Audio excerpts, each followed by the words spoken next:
y Guillermo Olivera Anzueto.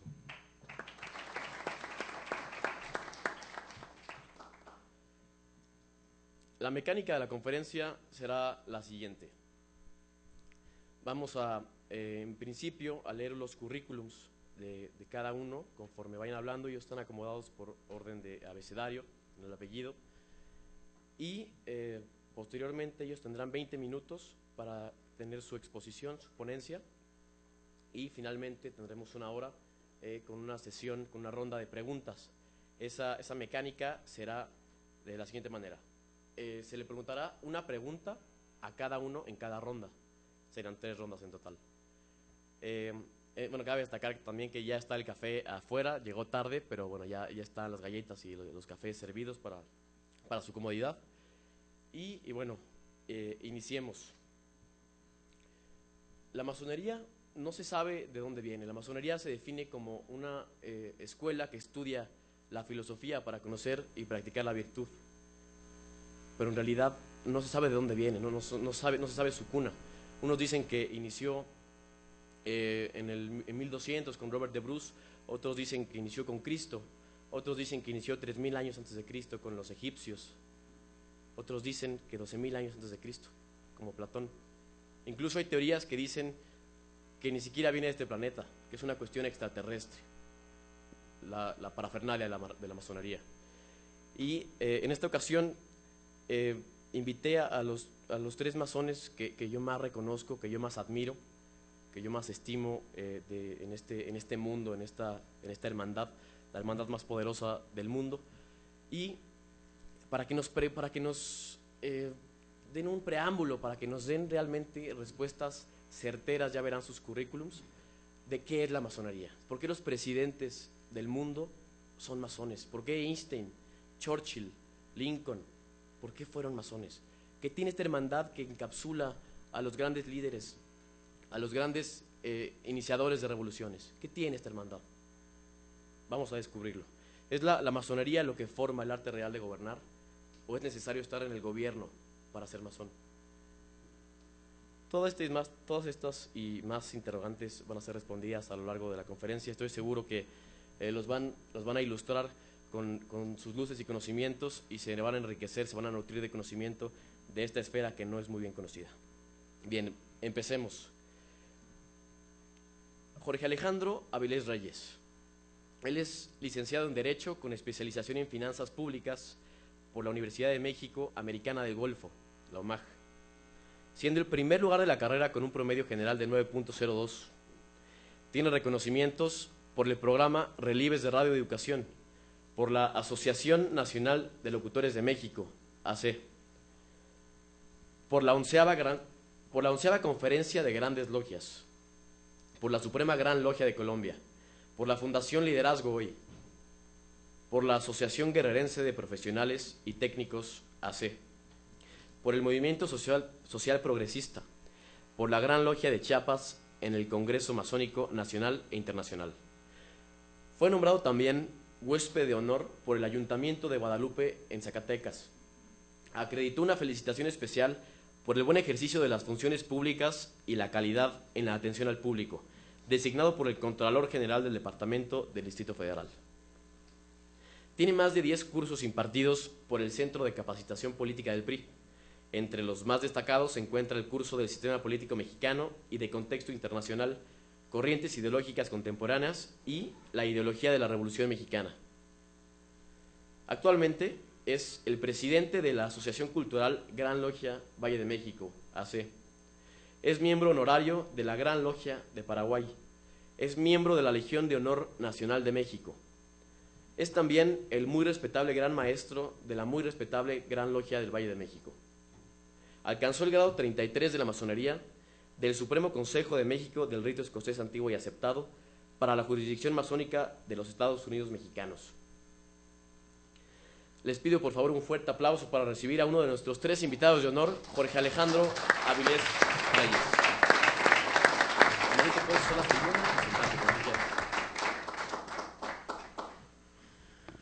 Pues para no desentonar vamos a usar la tribuna. Muchas gracias al honorable presidium, a los hermanos aquí presentes, a quien ha coordinado todo este esfuerzo para acercarnos a la Universidad Iberoamericana, a todos ustedes por interesarse por el tema de la masonería, que parece muy sugestivo, poder y masonería, aunque la masonería tiene sus misterios, ya en este tiempo no son tan secretos.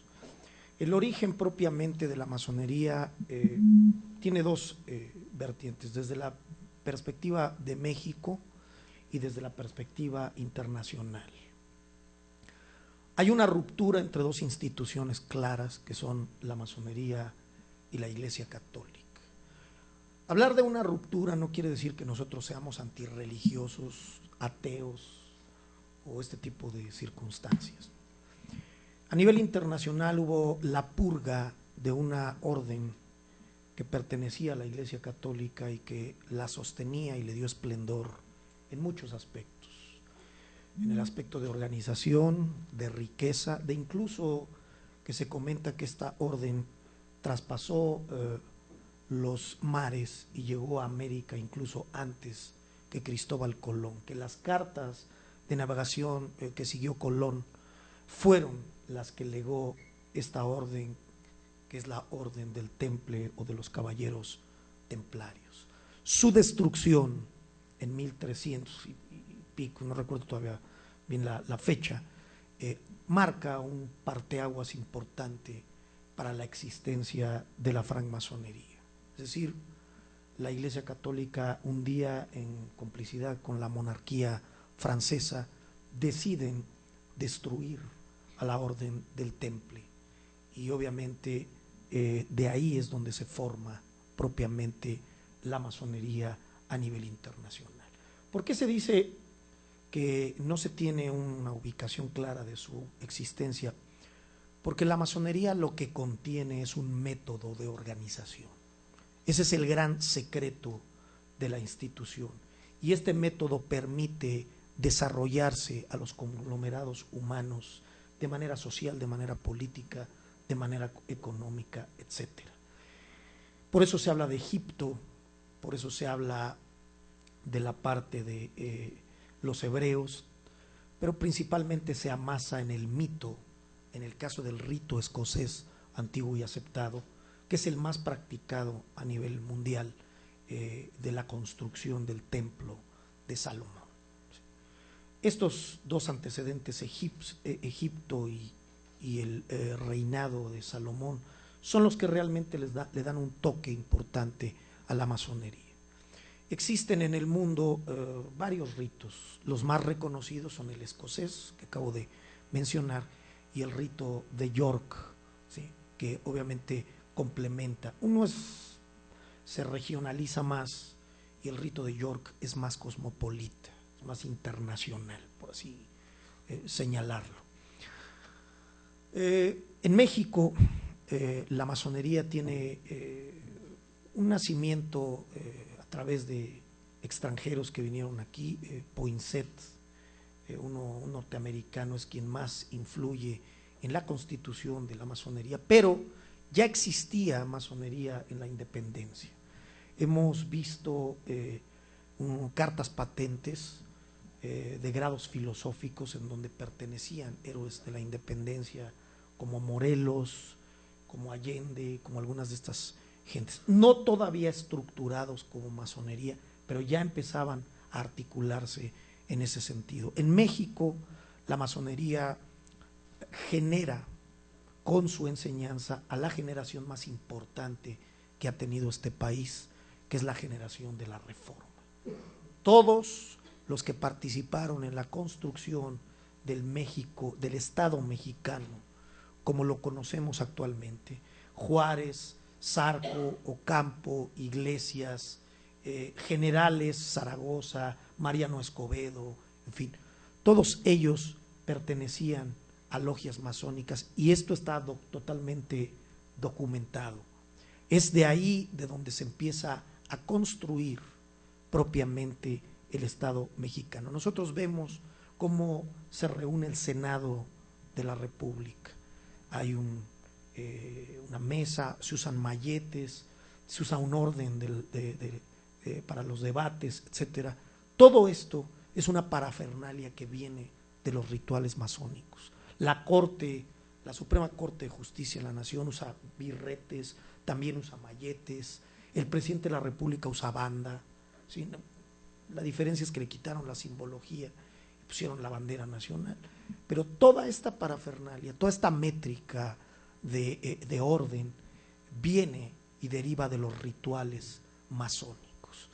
Ahora, la masonería en México también tiene una ruptura con la Iglesia Católica a partir de la vertiente de la Reforma, en el sentido de que la Iglesia se opone a la construcción y la formación del Estado mexicano.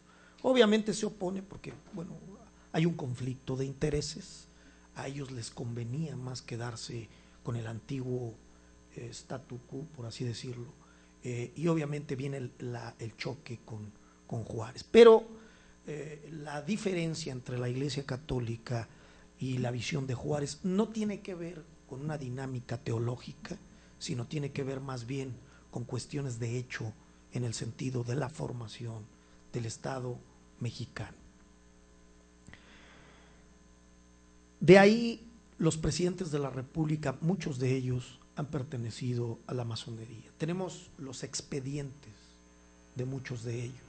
Acabamos de depurar el archivo histórico de la Gran Logia Valle de México y obviamente han aparecido los expedientes, por ejemplo, de Emilio Portes Gil, una parte de Obregón, están Plutarco Elías Calles, está Miguel Alemán, que raramente, siendo el rito escocés, él perteneció a una respetable logia simbólica que se llama Antiquitas, que practica el rito York dentro de la institución de la Gran Logia Valle de México. El poder, la formación de los estados en Occidente y la masonería han ido muy ligados y se desprenden de un ritual que tiene la masonería, con el cual da posesión a sus dignatarios oficiales cuando se renuevan los poderes dentro de la institución. Es un ritual que así se llama, de instalación de dignatarios y oficiales. Todos los rituales que tenemos tienen un conocimiento, aportan un orden, sí, y una visión. En el caso del ritual que les estoy comentando, se habla de tres vertientes que voy a develar aquí, que ya no son realmente un secreto, pero que sí tienden a clarificar más la dinámica de lo que es la masonería y de lo que ha sido su influencia dentro de la construcción del Estado mexicano. Dice el ritual de instalación de dignatarios oficiales, cuando se refiere a un venerable maestro o a un muy respetable gran maestro, debe definirlo. Dice, la persona debe ser un hombre bueno, recto y justo. Quizás esta métrica devenga de lo que conocemos como el arte real en la masonería, que deviene propiamente de la forma en que el rey Salomón gobernó a los hebreos. Los juicios, las formas en que él articuló la economía, en que hizo crecer y desarrollarse al pueblo de Israel, conmovió incluso a reyes y a muchas reinas, ¿no? Y obviamente esta circunstancia era estudiada y seguida. La masonería la retoma y construye el arte real y se define en este ritual. Así habla de quien sea un venerable maestro. Dice que debe ser un hombre bueno, recto y justo. Debe cobijarse en la vertiente de la cuestión moral. Debe ser un hombre que tiene que tener tino y celo al dirigir a los grupos masónicos, ¿sí? Debe obviamente resaltar las virtudes, debe ser un hombre que dé conocimiento, ¿sí? Que sea un instructor de los demás, y por eso se gana la denominación de venerable maestro, que no es otra cosa que dimanar veneración y respeto. ¿En qué debe articularse una logia masónica, que propiamente es un grupo de masones? Dice la liturgia que debe caracterizarse por su laboriosidad, por su orden, por su buena administración. Y cada uno de estos aspectos es un tema que hay que estudiar y hay que desarrollar. ¿Sí? También la logia se convierte en un pulsar de conocimiento, un núcleo de hermanos y amigos, dice la liturgia. Un lugar de conocimiento, un lugar de comunión espiritual donde se abra ancho campo a la razón, al bien y a la verdad. Todos nuestros trabajos van encausados a la deidad que nosotros denominamos el gran arquitecto del universo. Y de esta forma, así como lo estoy señalando, se articula la masonería en México, en los Estados Unidos, en Francia, en Italia, en el mundo. Todos los rituales son similares. Los masones tenemos modos de reconocimiento. Yo puedo detectar a un masón y detectar su grado con los inalterables medios de reconocimiento. La logia debe convertirse también en un centro de libertad. Es decir, nosotros somos una escuela filosófica, no una religión.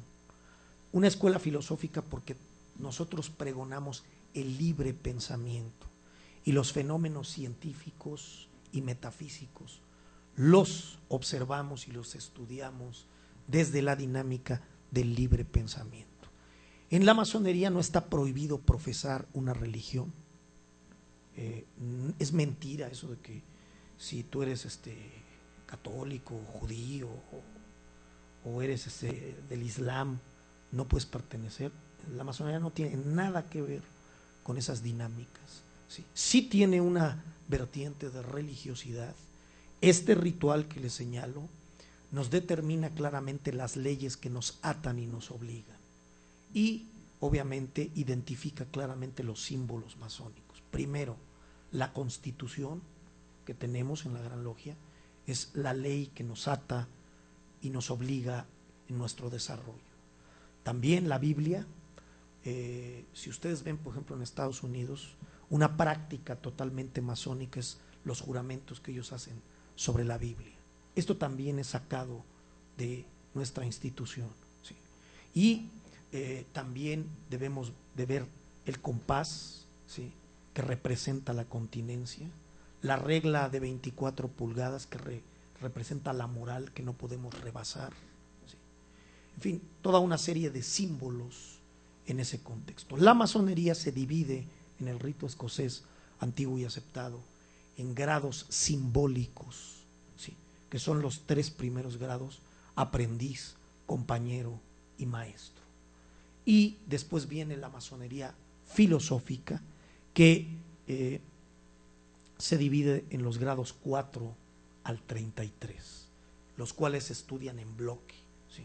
No crean que, sí es grado por grado, pero obviamente se van estudiando en bloque: el 4-13, el 14, 15-18, 19-30 y obviamente ya los grados más altos, que son 30-32, y cuando ya llega a ser uno inspector general de la orden. Tienen una denominación: el grado 33 se denomina inspector general de la orden, ¿sí? Usa una cruz patriarcal o un anillo con el número 33.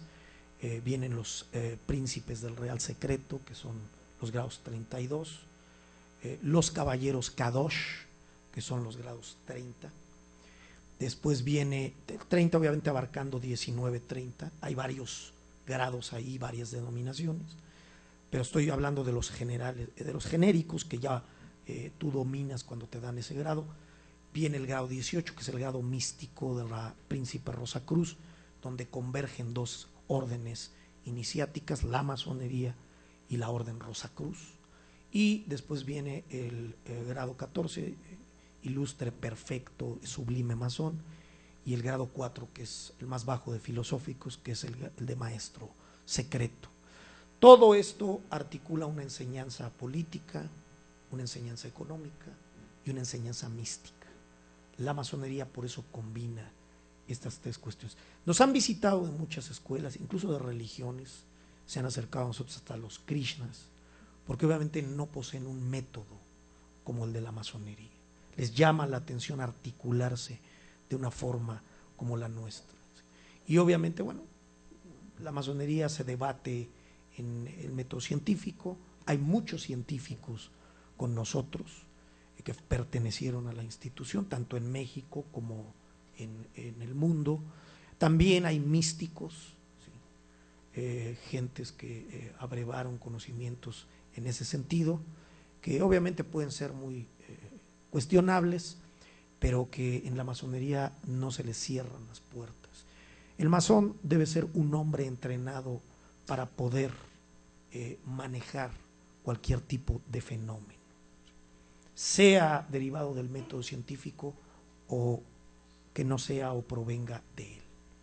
Para eso nos entrenamos desde la perspectiva del libre pensamiento y obviamente nos articulamos en ese sentido. La influencia histórica de la masonería en México y en Latinoamérica es profunda. No se puede explicar los movimientos independentistas de Latinoamérica sin la presencia de la masonería.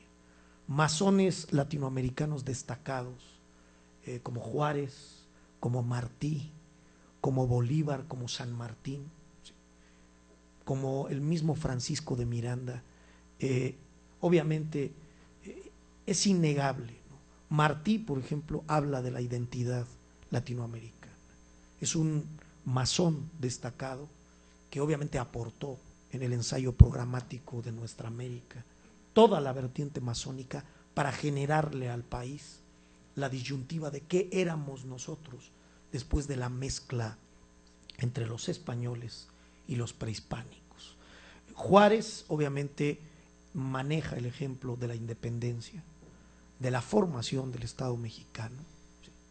Bolívar, la vertiente de la patria grande, de la unidad latinoamericana, que hoy, con la vertiente de los avances tecnológicos, geopolíticamente ya es propiamente una realidad que se puede manejar. Este es el aporte que destacados masones han hecho sobre los procesos humanos en el mundo y en nuestro continente. Y obviamente la masonería tiene muchos más rituales, tenemos rituales de trabajo, tenemos rituales hasta para ceremonias de reconocimientos conyugales, de adopción de niños, tenemos rituales, por ejemplo, de 15 años, y todos llevan una métrica y una enseñanza que transmitir por parte nuestra. Y así es como la masonería se ha mantenido en el tiempo. Nosotros no conspiramos, ahora ya han sacado El Tesoro Perdido, películas, la novela esta de Dan Brown, del Código Da Vinci y cosas de este tipo. La masonería no conspira, pero sí precisa claramente lo que dijo Krishna. Krishna señaló que donde haya infelicidad en el género humano y donde brote el mal, dijo, ahí renaceré. Así es la masonería. La masonería está constituida para hacer que la gente sea feliz. Esa es su función. No es las grandes tramas y las conspiraciones. La masonería, donde vea que la gente no es feliz, obviamente tiene que intervenir, ¿sí? Y interviene con sus perspectivas, con sus visiones, y obviamente el mundo entiende este tipo de metodología. Para concluir, es importante hacer ver que la masonería respeta en donde trabaja a los estados constituidos. Nosotros, en nuestros rituales, juramos respetar a los gobiernos donde viven los masones. Y también en nuestros brindis, el brindis más alto que tenemos nosotros es por el gobierno de la República. Nosotros somos totalmente respetuosos tanto del orden constitucional como de las instituciones creadas y que trabajan en un Estado-nación. Intervenimos a veces pues obviamente en los casos históricos que he mencionado. Es un honor y un privilegio estar aquí con ustedes en esta mañana, pues quedamos a sus órdenes para cualquier cuestión de pregunta o de comentario. Muchas gracias. Fuerte aplauso, por favor.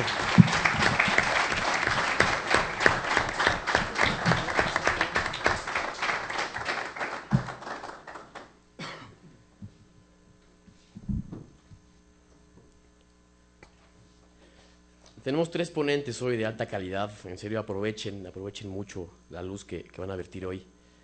Esto es histórico en la Universidad Iberoamericana. Nunca había acontecido una conferencia de masonería con estos ponentes. Es histórico. En serio, aprovechenlo. Nuestro segundo invitado de honor es José Raúl Mejía Jiménez. Él es médico cirujano y partero de la Universidad Autónoma de Puebla. Tiene más de 15 cursos y diplomados, entre los que destacan el Curso Internacional de Salud Pública en La Habana de Cuba, el diplomado en atención a los problemas de salud mental del adulto mayor por el Hospital Psiquiátrico Fray Bernardino Álvarez y el diplomado en epidemiología básica por la Escuela de Salud Pública de México.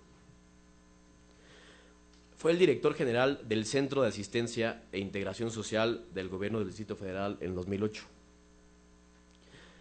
Fue subdirector del Hospital Psiquiátrico Fray Bernardino Álvarez del 2002 al 2007. Fue coordinador médico de los servicios médicos de autores y compositores de música del 98 al 2008. Fue coordinador de programas especiales en salud de la Delegación Iztapalapa del 2002 al 2004. Fue director del Hospital General de Iztapalapa del 93 al 2002.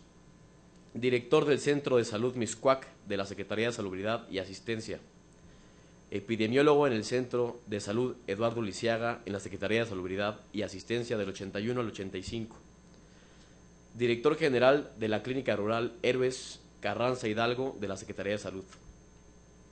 Es miembro de más de 10 asociaciones y sociedades, entre las que destacan la Asociación Mexicana de Hospitales, la del Valle de México y de Salud Pública de México. Tiene más de 12 reconocimientos, entre los más destacados se encuentran su participación en el foro conmemorado al Día Mundial del SIDA en el 99, su apoyo a las iniciativas de salud pública del gobierno del 97, su labor altruista en beneficio de la comunidad por el Club Rotario del Valle de Tepeyac en el 96 y por su labor médica y de trabajo a favor de la población del Distrito Federal por la Secretaría General de Desarrollo Social del gobierno del DF. Actualmente es el coordinador general en el Departamento de Seguridad e Higiene del ICONSA. También funge como el encargado de servicios hospitalarios en el Hospital Psiquiátrico Fray Bernardino Álvarez. Es el muy respetable gran orador de la muy respetable Gran Logia del Valle de México.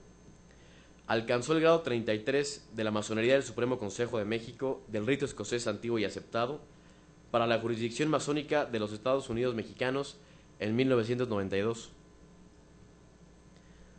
Les pido un fuerte aplauso, por favor, para recibir a nuestro segundo invitado de honor, José Raúl Mejía Jiménez.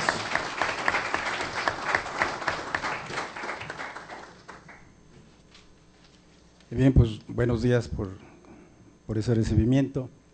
Y quiero decirles que también personalmente tengo un gran gusto de estar aquí, porque quiero decirles que en el ejercicio de mi profesión y de mi trabajo he tenido la oportunidad de tener la presencia de algunos alumnos de esta universidad. Una de las actividades más trascendentes en mi carrera ha sido la del servicio a la gente que menos recursos tiene, a la gente que vive en la calle. Los últimos 5 años de mi ejercicio profesional fueron al frente precisamente de un albergue que se llama Plaza del Estudiante, en donde llegan alrededor de 1,100 personas diario, de esas que viven en la calle, de los que vemos. Y bueno, algunos en algunas prácticas han llegado ahí con nosotros a hacernos donativos para las personas que son discapacitadas y que son donativos que se han adquirido en la práctica de su actividad estudiantil. Es que reúnen dinero, compran aparatos electrónicos, los venden, los rifan y con el resultado de la venta compran las cosas que van a donar y después regresan el dinero a quienes se los pidieron prestados. Algunos otros compañeros en el Hospital Psiquiátrico Fray Bernardino Álvarez también por ahí fueron. Y nos llevaron a personajes de la música un poco para plantear el derecho que tienen todas las poblaciones, particularmente esta población que tiene problemas de salud mental, de tener acceso también a la música, a escuchar la música, a tener acceso a estos medios de divertimento, pero como un derecho social, no como algo así de caridad. Y bueno, eso nos ayuda mucho en nuestras gestiones de trabajo. Y esto, pues a mí me da mucho gusto porque yo no tuve la oportunidad de venir aquí a presentar el trabajo que ellos hicieron ahí en nuestro albergue, y ahora vengo, pero con otra camiseta para hablar de una institución que lo primero que nos enseña cuando llegamos ahí es a saber qué es lo que somos nosotros. Y se dice que una persona que controla varios es fuerte, pero cuando aprende a gobernarse a sí mismo es poderoso. Y justamente uno de los objetivos fundamentales de esta institución, de la que a mí me toca hablar de la perspectiva teórica de la masonería, es la de que hombres de sabiduría, hombres de conocimientos, hombres justos, hombres rectos, mediante el aprendizaje, la instrucción que ahí se da a través de símbolos, a través de alegorías, a través de ritos, de rituales, aprendan a conocerse a sí mismos, aprendan a desarrollar las facultades de que fueron dotados por ese ser supremo, aprendan a desarrollarlas en beneficio de la humanidad. Hombres que tienen fe en sus ideales, que tienen esperanza en realizarlos porque aman a la humanidad. Hombres que aprenden que conociéndose a sí mismos pueden entender a los demás y darle sentido a su vida, porque creo que no hay nada más difícil para el ser humano que no saber dónde se encuentra parado y ni siquiera sabe a dónde va, a dónde quiere llegar. Todos nosotros somos producto de las circunstancias de dos personas que se amaron y que nosotros llegamos a este mundo, que conformamos una personalidad a partir de un proceso largo de aprendizaje, que vamos conformando un carácter que se va dando también a partir del proceso de socialización, pero que nacemos con algo que ya traemos, y es el temperamento. El temperamento que es una fuerza interna que nos impulsa, que nos lleva a distintas direcciones, y lo más importante es saber hacia dónde dirigimos esos impulsos, hacia dónde orientamos esas perspectivas personales de vida. Argumento de vida es lo que le da la masonería a sus iniciados. Es decir, en la masonería se hace algo que se llama resilienciar. La resiliencia no es otra cosa que regresar a nuestros orígenes para irnos reconstruyendo cuando nos damos cuenta de que las imperfecciones que tenemos nos han llevado por derroteros que no son convenientes para nosotros. Y que hay un tiempo para definirnos y redefinirnos, para reorientarnos, para darle sentido a la vida, para saber a dónde queremos llegar. Y para saber a dónde tenemos que llegar, pues hay un proceso. Si para amarrarnos las agujetas hay una técnica, para amarrárnoslas y fijarlas bien, pues para amarrar nuestra vida y fijar bien el sentido de la vida, también tenemos que hacerlo siguiendo un método. Y efectivamente se dice que la masonería tiene un método, tiene una forma, tiene un sistema para que el ser humano aprenda a conocerse a sí mismo. Alguien pudiera decir que, bueno, cualquier escuela filosófica o cualquier otro lugar puede uno llegar a aprender a conocerse a sí mismo. Solamente que aquí, en nuestra institución, se emplean justamente las herramientas de la construcción para trabajarnos a nosotros mismos. Escuadra, compás, regla, nivel, plomada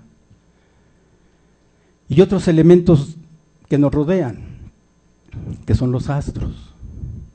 Y estudiamos los astros a los cuales les atribuimos virtudes. Y aprendemos que en el universo lo que es arriba es abajo. Aprendemos que en el universo no estamos solos y que todas las interacciones de todo lo que nos rodea a nosotros nos hace ser lo que somos.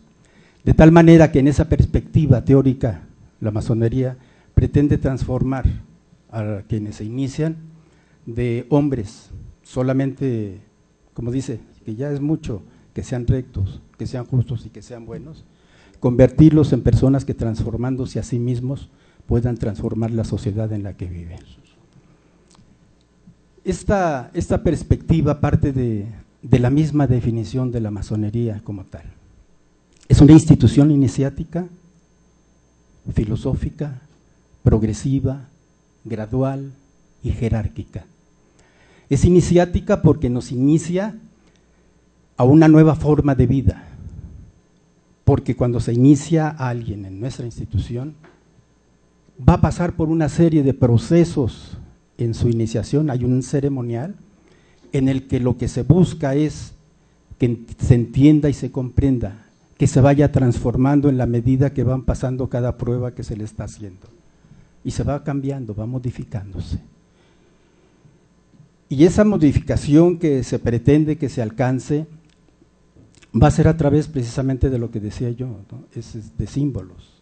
Se inicia en el estudio de los antiguos misterios.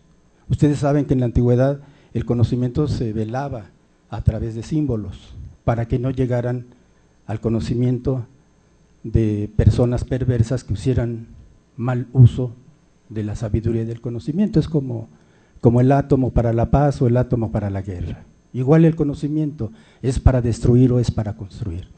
De tal manera que en la antigüedad era lo que se buscaba, se velaba el conocimiento a través de símbolos y de alegorías. Tiene un sistema velado, deseamos velos porque cada vez que descubrimos algo es como le quitamos un velo y deja de estar velado. Ya para entonces, para nosotros, un símbolo ya no oculta ningún misterio porque ya lo descubrimos, pero lo descubrimos para nosotros mismos.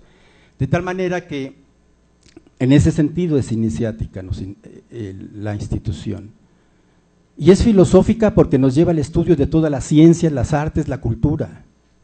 Nosotros debemos de ser hombres instruidos, conocer todas las ciencias para hacer sincretismo, para aprender, para que en el proceso de entendimiento, de comprensión y de práctica del conocimiento nos convertamos en constructores. Primero entendemos, comprendemos, practicamos y construimos para hacer un mundo nuevo. Pero primero es el nuestro, insisto, siempre será el primero el nuestro. Nosotros tenemos que ser diferentes para poder ser diferente a la humanidad.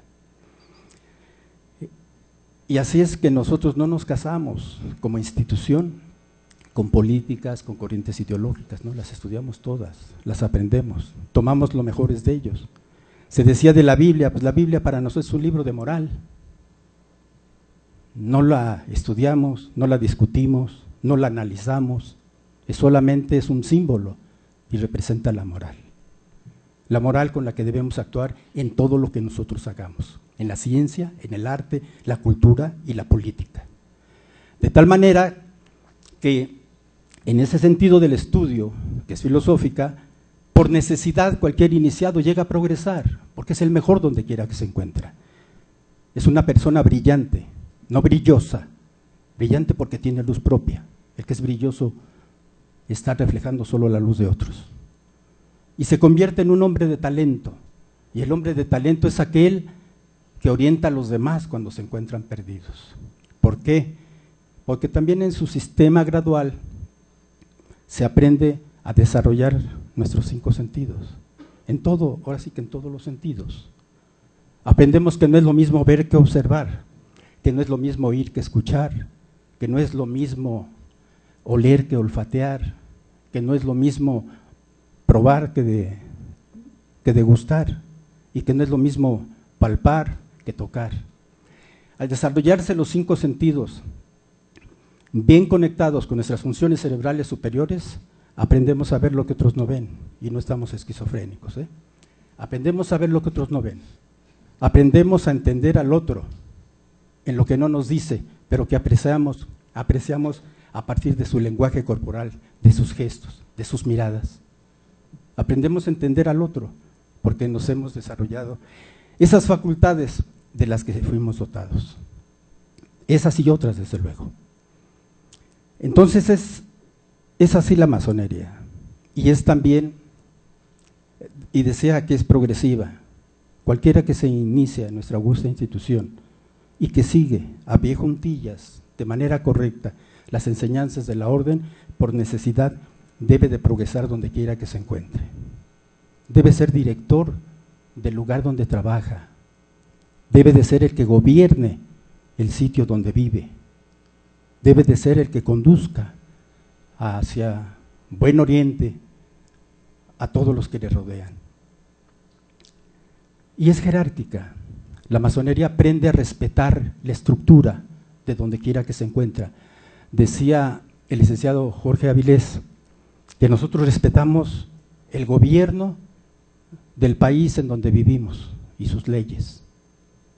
Y aprendemos a respetarlas. ¿Por qué? Porque aprendemos a respetar la jerarquía. Porque sabemos que el que va contra natura poco dura. Nosotros tenemos que respetar la naturaleza donde quiera que nos encontremos. Y por eso es jerárquica. Aprendemos a respetar al que está en una estructura de trabajo, de gobierno, de escuela, aprendemos a respetarlo. Puede equivocarse, tiene derecho a lo que quiera porque está en el ejercicio de su profesión o de su actividad, pero lo respetamos. Porque el día que estemos nosotros ahí también queremos que nos respeten. Al respetar la jerarquía y en un progreso gradual de desarrollo, nosotros vamos a alcanzar el nivel que nosotros queremos. Por eso respetamos todos los órdenes establecidos, porque en el mismo universo, si se rompen los equilibrios, entonces hay caos. De tal manera que en ese sentido nuestra institución es progresiva porque progresa y progresa la naturaleza. Es gradual porque se vale de 33 grados. Cada grado nos da vicios a combatir y virtudes a practicar. Y cada grado trabajado y desarrollado nos da un nivel de conciencia distinto, superior cada vez, que se van sumando uno a otro. Se suman herramientas, se suman virtudes y sobre todo la práctica de las mismas. Entendemos a la virtud como la práctica del conocimiento, de la sabiduría. ¿La sabiduría para qué? Para el bienestar. La felicidad en esta vida son solo momentos, no hay felicidad crónica. Los que la tienen están ahí en el hospital, en el fraile. Los que nada más se la pasan riendo, pero ya no tienen sentido porque se ríen, ¿no? Pero es el bienestar lo que nosotros buscamos, el estar bien. Es equilibrio, es bienestar, es el equilibrio, el poder y la fuerza. Eso es lo que logra un buen masón. Poder, porque con la sabiduría le da la oportunidad de hacer lo que deba de hacer, porque sabe cómo hacerlo. Y así, bajo ese marco teórico de la masonería, tendríamos que irnos al marco, a la perspectiva práctica de la masonería. ¿Para qué se prepara un taco si nadie se lo come, verdad? ¿Para qué nos preparamos nosotros si no lo vamos a practicar, como nosotros decimos, en el mundo profano? El mundo profano es el que está frente al templo, frente a nuestras logias. ¿Para qué nos preparamos? Es para eso. Es decir, para darle el sentido a la vida, darle el sentido al conocimiento, a la sabiduría. Siempre que se habla de tiempos en la masonería, se dice se pierde en la noche de los tiempos cuando no lo sabemos, no se puede precisar. Hay muchos libros que hablan de la existencia de muchos personajes como Lao Tse, por ejemplo, el del libro del Tao Te Ching, que dicen que vivió 3000 años antes de Cristo. Casi todos vivieron 3000 años antes de Cristo. ¿Por qué no se precisa la fecha? Algunos se dice que ni se existieron, solamente fueron tomados como modelos, como ejemplos por su filosofía. Es así que la masonería en la práctica lo que busca es que todo masón, que decimos bien nacido, se incorpore en la ciencia, en la política, en la cultura y en el arte a desarrollarse y a desarrollar y a trascender. Nosotros creemos que la inmortalidad del alma se da no cuando nos vamos al cielo, se da por la obra que dejamos. En la medida que nosotros dejamos algo que es de utilidad para la humanidad y que va a persistir por los tiempos, entonces nosotros decimos que nos convertimos en inmortales. Y creo que uno de los conflictos del ser humano es la trascendencia. ¿Qué va a pasar cuando yo me muera? ¿O qué sentido tiene mi vida? ¿Hacia dónde voy a llegar y qué voy a dejar? Hace muchos años me decía un psicoanalista, ya retirado del Hospital Psiquiátrico Fray Bernardino Álvarez, decía: mire Mejía, cuando uno llega a pensar cómo quiere uno terminar y cómo quiere uno que lo recuerden, a veces ya es demasiado tarde.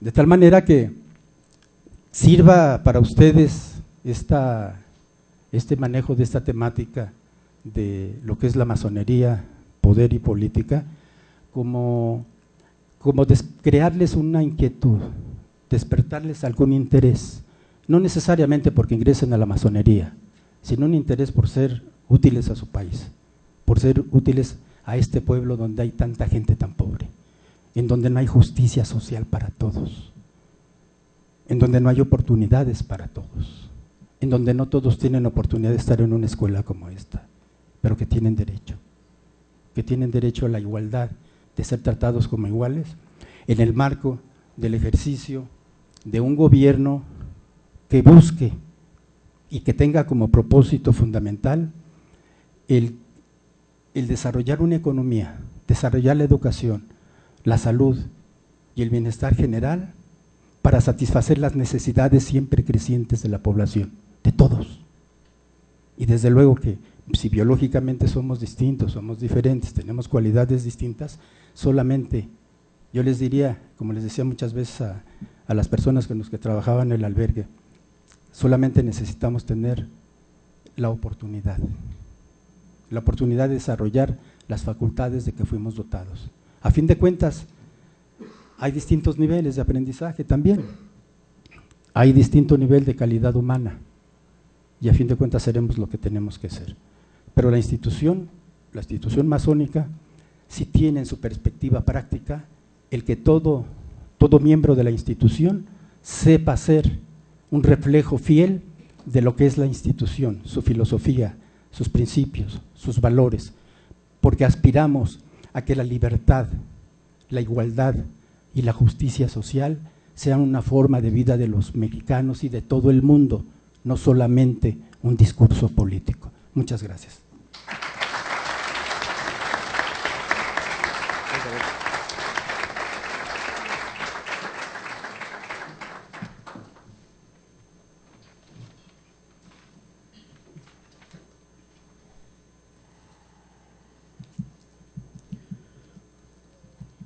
Para finalizar la primera parte, voy a presentarles a nuestro tercer invitado de honor, David Guillermo Olivera Anzueto. Él es licenciado en Pedagogía por la UNAM, con una maestría en Capacitación para el Trabajo Industrial por la Escuela Nacional de Maestros de Capacitación para el Trabajo Industrial. Tiene una especialidad, tiene 7 especialidades en instalaciones de sistemas computacionales, inteligentes con seguridad, industriales para detección de incendios, para la detección de derrame de líquidos y de sistemas de observación. Es desarrollador de sistemas inteligentes, de proyectos especiales de seguridad y de proyectos de sistemas de observación. Es también proyectista y desarrollador de sistemas de seguridad. Tiene diplomados en sistemas de detección de incendio, en sistemas para el manejo de derrame de líquidos peligrosos, en sistemas de seguridad y un diplomado en inteligencia artificial. Es socio fundador de la empresa Alim Alarmas y Sistemas Electrónicos SADCB y de la empresa Oliespacios SADCB. Actualmente es el director general de Alim Alarmas y Sistemas Electrónicos. Alcanzó el grado 33 de la masonería del Supremo Consejo de México del rito escocés antiguo y aceptado para la jurisdicción masónica de los Estados Unidos mexicanos en el 2009. Les pido un fuerte aplauso, por favor, para recibir a nuestro tercer invitado de honor, Guillermo Olivera Alzueto.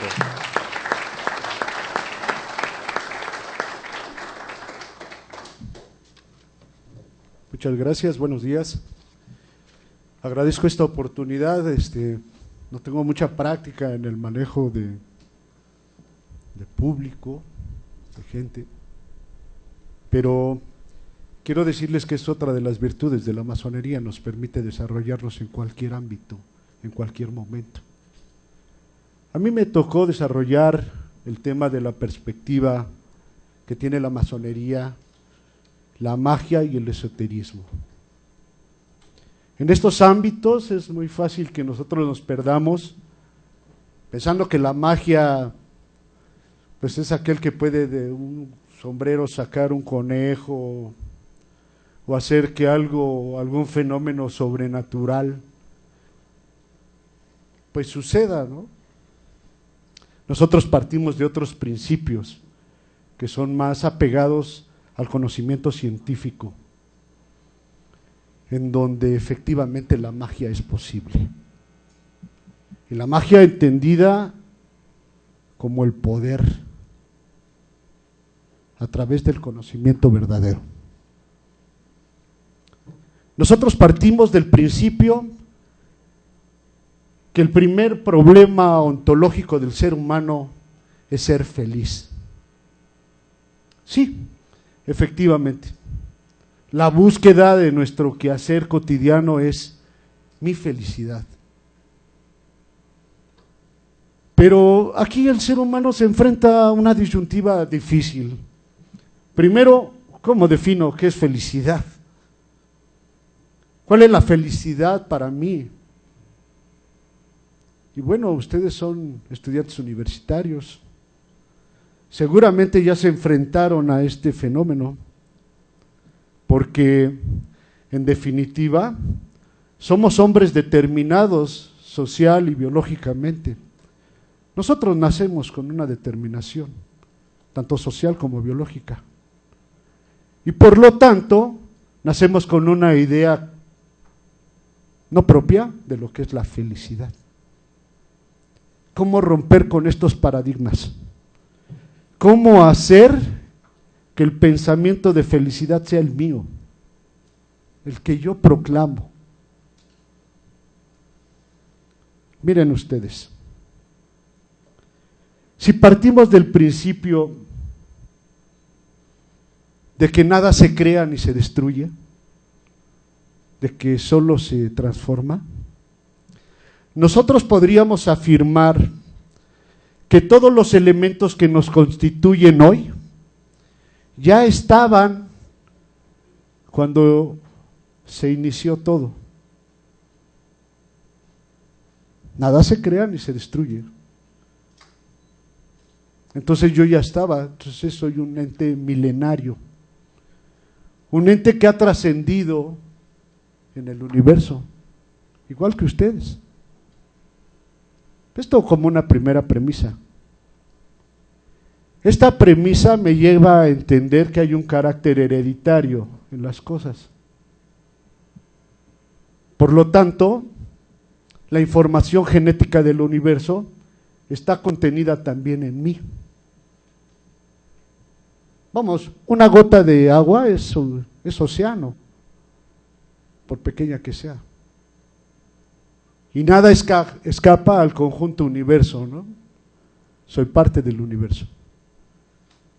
Y dentro de esta universalidad, nosotros creamos objetos de conocimiento que nos permiten alcanzar la verdad.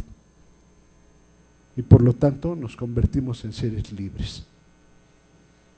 Es decir, nosotros sí utilizamos a través del sistema masónico, utilizamos la fórmula para romper con la ilusión de la transparencia, para romper con los procesos metodológicos que nos engañan, que nos mienten y que no nos llevan a la verdad. Es decir, hacemos rupturas epistémicas. Las lecturas epistémicas me permiten construir conocimientos verdaderos. Y una vez que yo obtengo la verdad, entonces soy capaz de transformarla, y aquí la magia de la masonería. Soy capaz de transformar y de convertir en la búsqueda de la felicidad por un proceso que para nosotros es fundamental, el amor. Yo entiendo que en 20 minutos hablar de física cuántica, hablar de amor, es un poco complejo, es un poco difícil, y yo estoy tratando de hacerlo lo más digerible posible. ¿Cómo hacer que mi quehacer sea benéfico para los demás? ¿Cómo hacer que mi ejercicio político trastoque las estructuras económicas y políticas de nuestro país? ¿Cómo lograr transformar 60 millones de mexicanos en extrema pobreza? ¿Cómo hacerlo?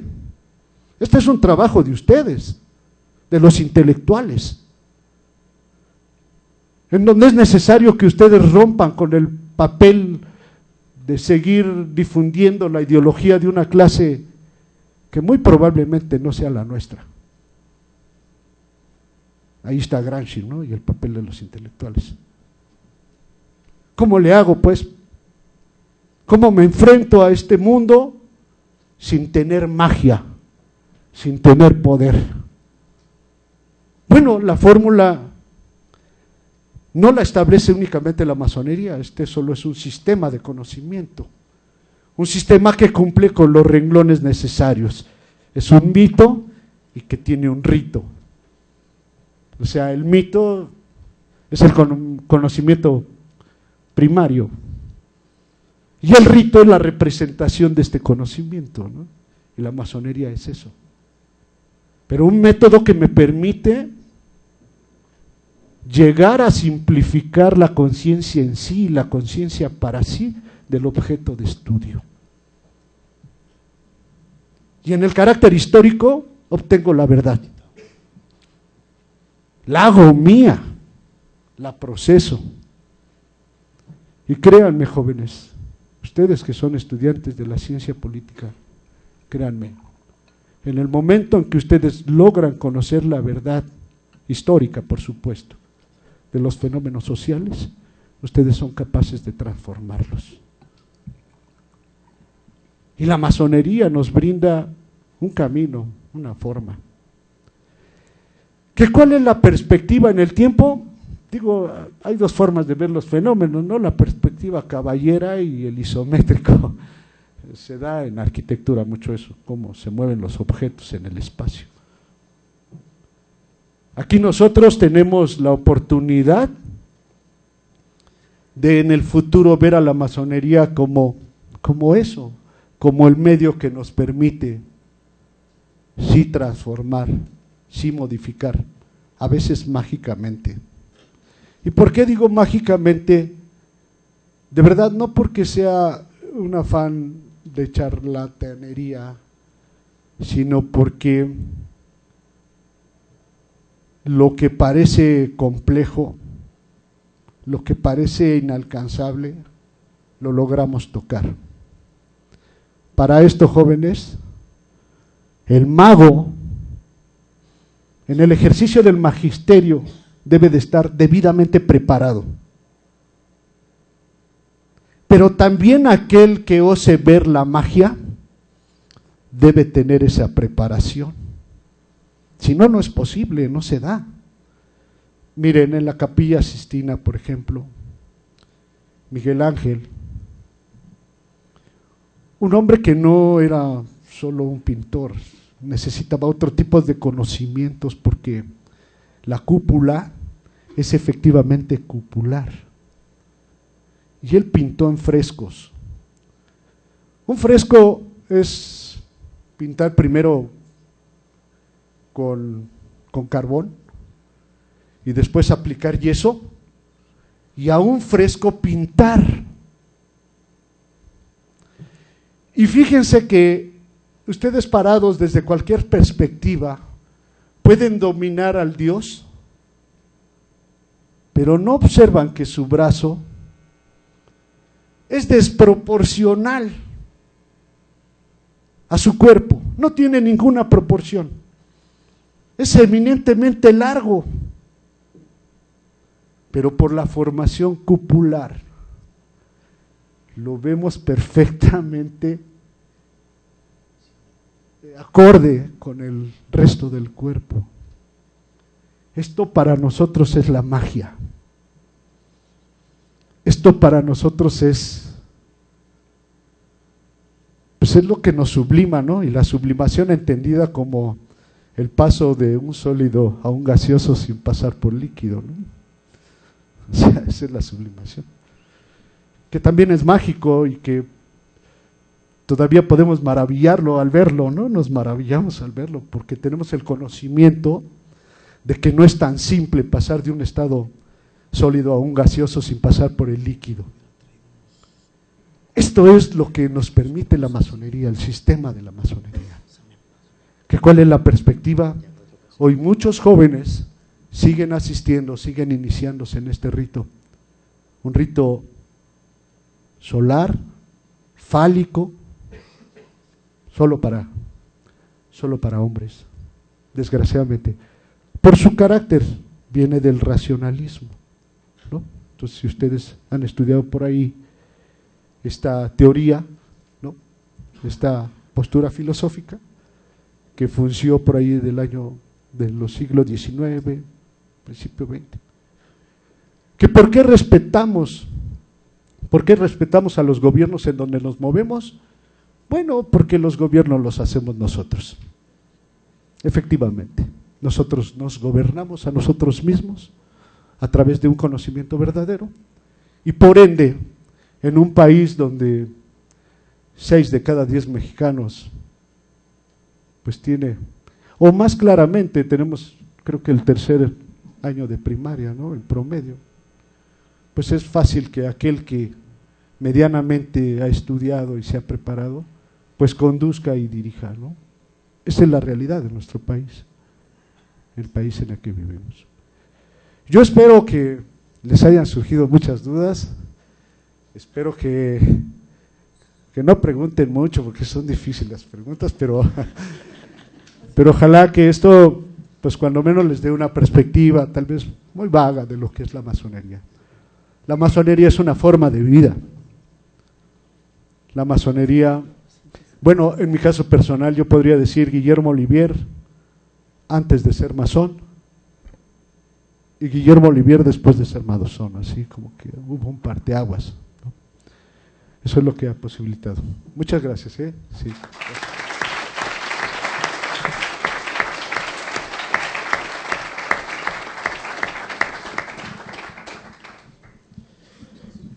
Bien, ahora vamos a pasar a la parte de las preguntas.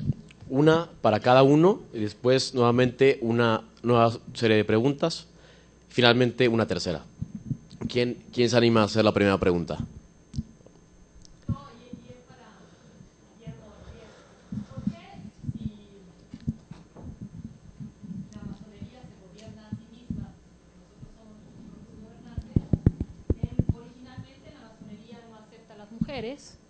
Posteriormente se acepta, pero se les llaman logias irregulares, y finalmente la masonería masculina del Gran Valle de México es mucho más poderosa que cualquier logia femenina. Pues muy rápido, ¿no? El rito es así, el rito es solar, el rito es, insisto, fálico, porque es muy viejo este rito, esta forma es muy vieja, es anacrónica tal vez, si tú me quieres permitir ese término, no me atrevería a decirlo, pero es muy vieja. Yo veo con mucha dificultad hoy que mujeres no son masonas, o sea, son más que masonas, son extraordinarias las mujeres ahora, pero si te das cuenta, es apenas hace poco. La mujer no tenía muchos derechos en nuestro país, en nuestra cultura. Hace poco tiempo lo podríamos todavía ver muy simplemente, bueno, ustedes pueden votar, ¿no? Ya olvídate de otras cosas. Este rito es así. Yo de verdad, créeme que no tengo ninguna postura así en contra de las mujeres, nada de eso, ¿no? Por lo tanto, si sabemos que eso es injusto, ¿por qué no se cambia?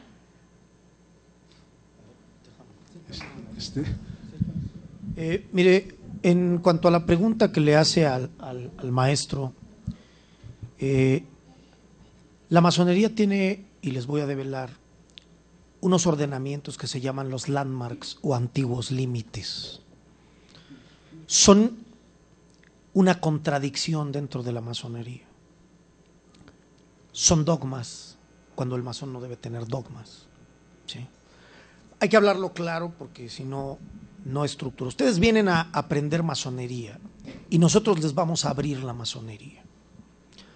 Los landmarks no fueron construidos en México, fueron construidos en un concilio masónico, derivado de los cuales hay ciertas normas que no pueden transgredirse, por eso se llaman antiguos límites. Voy a mencionar 5 de ellos que el masón no puede hacer a un lado. El primero es que debes de creer en una causa primera o en un Dios. En la masonería no puede haber ateos. Lo comenté cuando manejé la cuestión de la conferencia. 2. Esto va en contra de los discapacitados, pero así dicen los antiguos límites. No puedes admitir en la masonería a gente lisiada, así lo dicen. 3. No se admiten mujeres. ¿Quién hizo esto?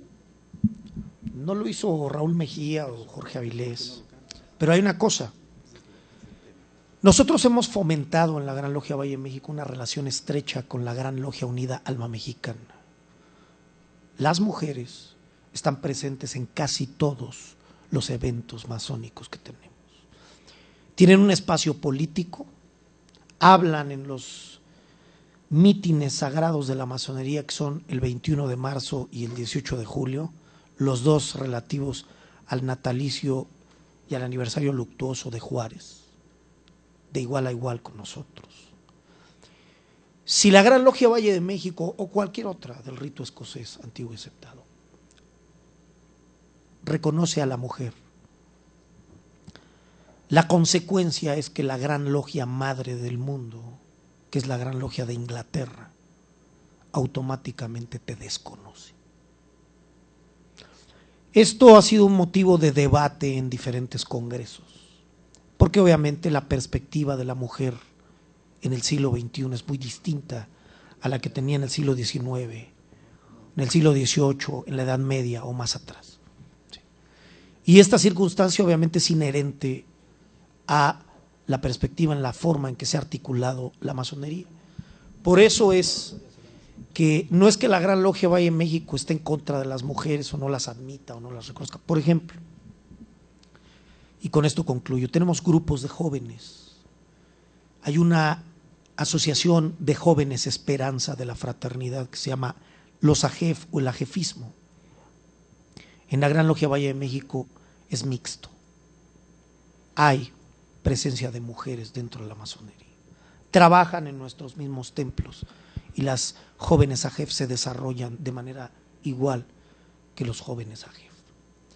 Aquí la perspectiva es una cuestión internacional en la que la Gran Logia Valle de México ha puesto su más enérgica protesta, pero obviamente para reformar los landmarks tendría que haber un concilio mundial de masonería. Es muy difícil. Primero, de masonería regular en el mundo. Entonces, esto es lo que impide de manera muy colateral, porque la mujer tiene participación en la masonería. La Gran Logia Alma Mexicana es una de las grandes logias mejor articuladas. Es más, las hermanas trabajan mejor que nosotros.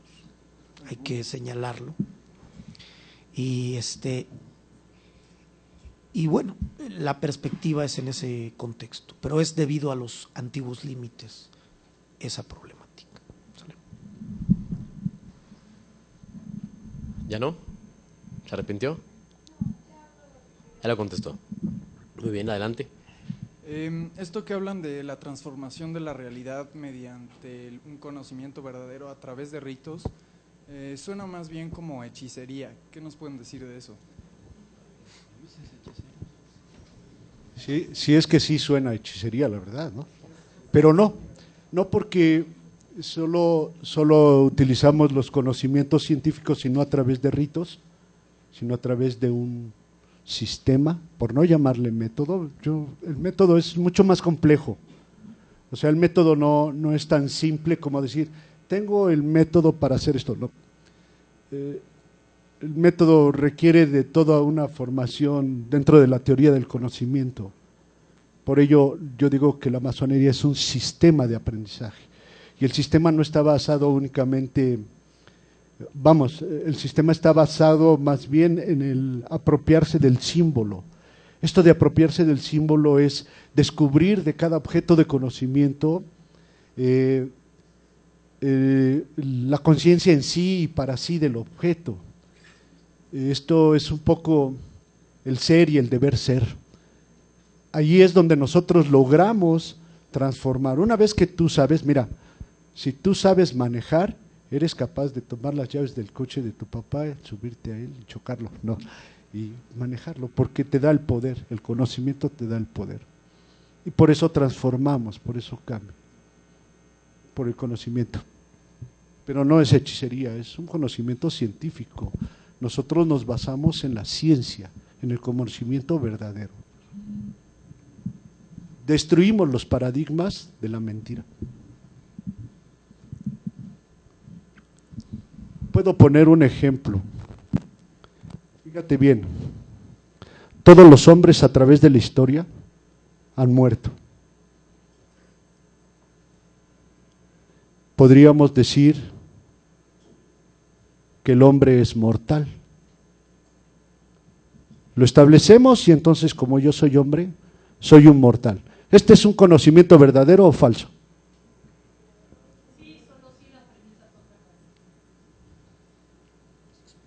Sí, pero eso es solo contesta sí o no. Claro, las premisas son verdaderas. El problema es que yo no podría decir que la humanidad es mortal, porque no se ha muerto el último hombre. Por lo tanto, el conocimiento, lo que yo estoy sustentando está lógicamente estructurado, pero es falso. Porque hasta ahora no ha muerto el último hombre para poder afirmar que toda la humanidad es mortal.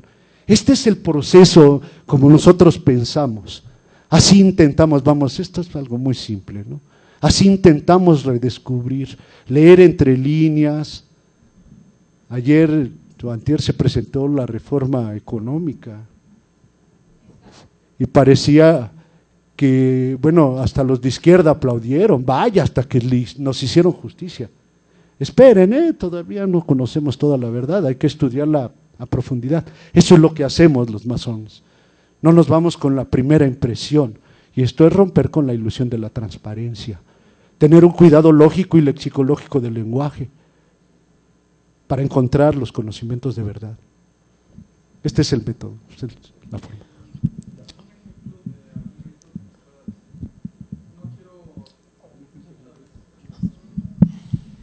Mira, la cuestión ritual no apareja hechicería, no comparto esa visión. Te voy a decir por qué. Por ejemplo, las religiones usan rituales y usan liturgias, ¿sí? Si tú vas a misa, si eres católico, pues el sacerdote arma una vibración de orden, lleva un ritual y tú te sientes a gusto con esa forma, ¿sí? Con esa forma de expresión. Si eres hebreo, pues están las prácticas del continuo sacrificio, una serie de factores que no te llevan precisamente a cuestiones de hechicería. El ritual, ¿qué es lo que trata de hacer? De concentrar la atención de concentrar las energías.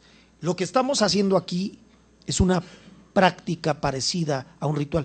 Yo lo señalé cuando hablé de que la Corte de la Nación, la Suprema Corte de Justicia, no es otra cosa que una logia articulada. El problema es que ellos no lo saben. Todos esos malletes que usan son masónicos. Nosotros, la masonería los inventó para generar un orden a partir de la filosofía de la construcción. El ritual, ¿qué nos trata de hacer? De jalar nuestra atención, de generar momentos en donde tú puedas expresarte y generar momentos de silencio. ¿Esto qué quiere decir? Generar un orden. Es muy diferente a la vertiente de generar hechicería. La magia, en mi caso personal, como gran maestro de la Gran Logia Valle de México, existe. O sea, existen fenómenos que no podemos explicar y que preferimos sacarles la vuelta o no entrar en ese tipo de perspectivas o debates. Algunos se vuelven incluso bizantinos, pero expresar en símbolos la copa, la hostia, el sacrificio del animalito, etcétera, etcétera, etcétera. La cuestión de la misericordia budista, por ejemplo, son cuestiones que generan en la gente un egregor y lo transforman. Entonces, un ritual no necesariamente es una cuestión de hechicería, ¿sí? Aunque incluso la hechicería existe, la santería existe, el satanismo es practicado por mucha gente. Que no lo sabemos, bueno, es otra cosa. Pero sí es importante generar una vertiente, una logia negra, una logia blanca, un ritual religioso. Yo te lo puedo apostar. Se articulan en base a un ritual. Y el más copiado de esos rituales es el nuestro. Eso sí te lo aseguro. El ritual es la forma. Mira, existe un mito. El mito es el conocimiento primario. O sea, y hay una esperanza, hay una promesa. La promesa es que vas a conocer la verdad. O sea, te lo prometemos. Vienes con nosotros y aquí vas a aprender a descubrir la verdad. Te lo prometemos. Bueno, la masonería lo promete, pues. Y cualquier sistema que esté basado en un mito y en un rito, te va a tener que dar una promesa para que tú vengas. Si no hay promesa, no vienes. Ahora, el rito no es un aquelarre, no, el rito nada más es la forma en cómo se conducen los trabajos para alcanzar al mito, para revivir el mito, para hacer el mito. Es la representación escénica. No sé si me explico. O sea, mira, la bruja que bate el caldero también tiene un ritmo. O sea, no nomás es estarle moviendo, pues. Tiene que haber una forma. Y no quiere decir por esto que se alejó del rito. O sea, si no lo hace correctamente, primero, el hechizo no va a funcionar. Y segundo, no está siguiendo el rito, está afuera. La promesa no se cumple. ¿Sí? Entonces, le quitamos la parte esa de Harry Potter, le quitamos esa parte a la magia, le quitamos esa parte al rito, le quitamos todo esto que, pues bueno, pues que es únicamente un proceso económico, y lo dejamos como es. A mí me gustaría que ustedes empezaran a investigar qué es un mito, qué es un rito, pero que lo investigaran profundamente. ¿Por qué es importante? Porque seguramente dentro de la Ibero, cuando ustedes toman clase, también hay una parte de rito. Gracias. Bien, ahora vamos a una segunda ronda de preguntas con personas diferentes. Vamos a empezar por allá.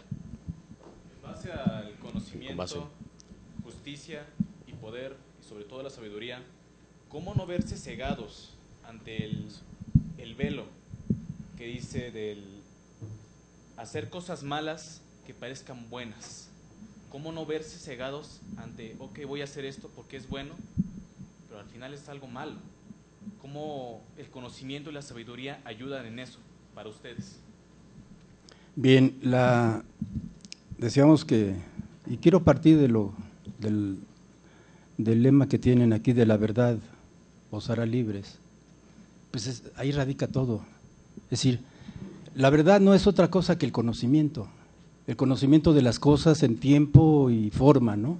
Sabemos que el conocimiento es distinto dependiendo de las circunstancias y los contextos en los que se da un concepto, de tal manera que lo que es verdad es lo que aceptamos todos, porque es tangible, porque es real, porque satisface lo que nosotros deseamos.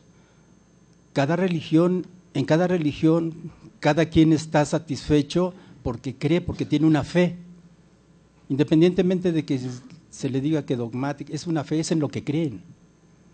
La religión por ejemplo, es inherente al ser humano. La fe religiosa es inherente al ser humano. O sea, esa no se impone, esa se adopta a fin de cuentas. Entonces, cuando nosotros estamos en la búsqueda del conocimiento, cuando lo hallamos, la proclamamos al universo. Cuando nosotros encontramos un conocimiento, lo comentamos, lo platicamos. Cuando me doy cuenta una de las definiciones de la ciencia en la antigüedad era el darse cuenta es el yo conociendo, es a través del método científico que yo me doy cuenta es que entonces yo estoy conociendo.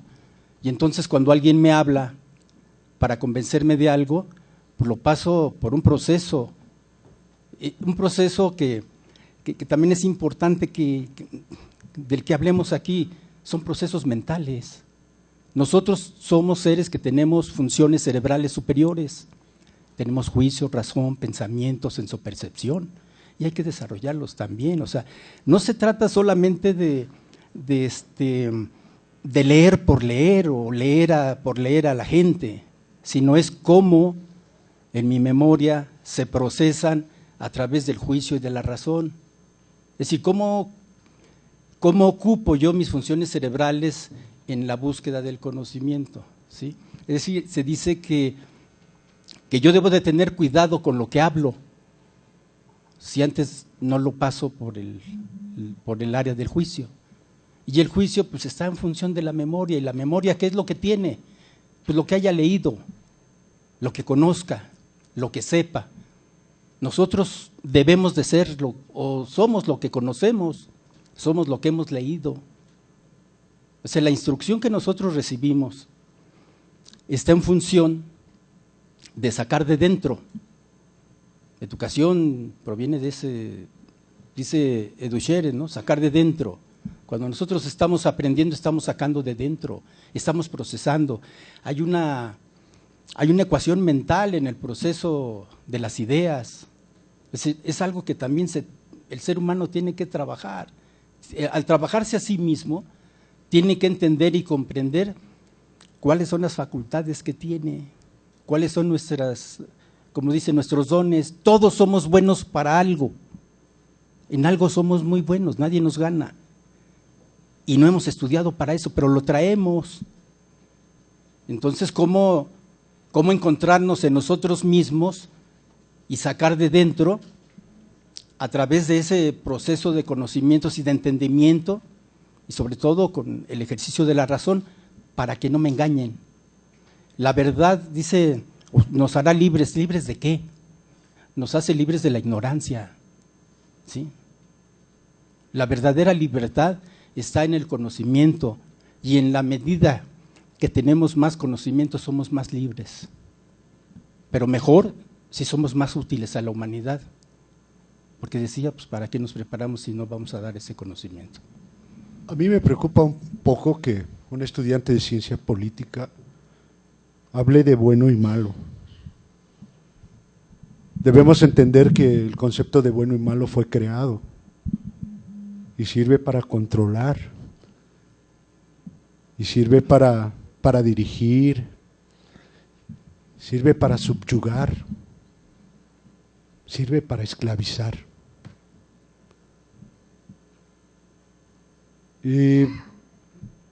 Hay muchos estudios sobre el deber ser. Y creo que por ahí encontrarás un amplio panorama de no hacer cosas buenas que parezcan malas y malas que parezcan buenas. No, eso se acabó, se terminó, porque regresamos a que debes de ser libre y debes con tu libertad conquistar tu felicidad. O sea, bueno y malo se terminó, se acabó. Gracias. Vamos a otra pregunta, la tercera y última ronda de preguntas. ¿Quién se anima a empezarla? Pepe. Micrófono. Desde el punto de vista de la masonería, ¿qué es la justicia?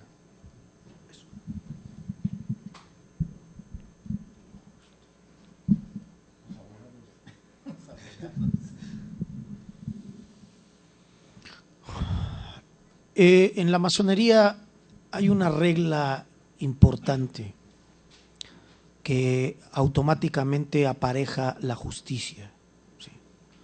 Y obviamente es la vertiente de valorar entre el masón el merecimiento.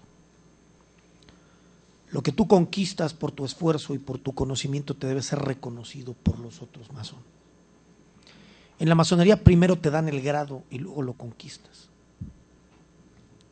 ¿Sí? No te lo dan cuando tú ya lo conquistaste. Tú tienes que investigar, porque es una regla de aprendizaje eterno. En la masonería solo hay una verdad y todas las causas deben de ir a ella. Para nosotros no hay verdades, hay una sola. Nuestros rituales así lo contienen. Entonces, la justicia es en base al merecimiento, y de ahí se amasa la frase que dijo el patricio Benito Juárez: entre los individuos como entre las naciones, el respeto es la paz. Si tú no consideras a alguien que ha hecho su esfuerzo, que tiene un merecimiento, ¿sí? Y la masonería también se ha equivocado. No queremos con esto señalar que en la masonería no hay injusticia, también la hay. También luchamos contra esos padecimientos, porque hay una cosa: no hay bueno y malo, pero hay una lucha dual. Todos los pisos masónicos son como los tableros de ajedrez. Hay cuadros buenos, hay cuadros negros y hay cuadros blancos. Todo es dual, y así es como se mueve el contexto, ¿sí? La justicia es precisamente eso. Lo que a ti te corresponde es lo que se te debe reconocer. Y cuando se te reconoce, obviamente se plasma lo que realmente se considera justicia. ¿Sale? Perfecto. 2 preguntas más para finalizar la conferencia. ¿Quién se anima?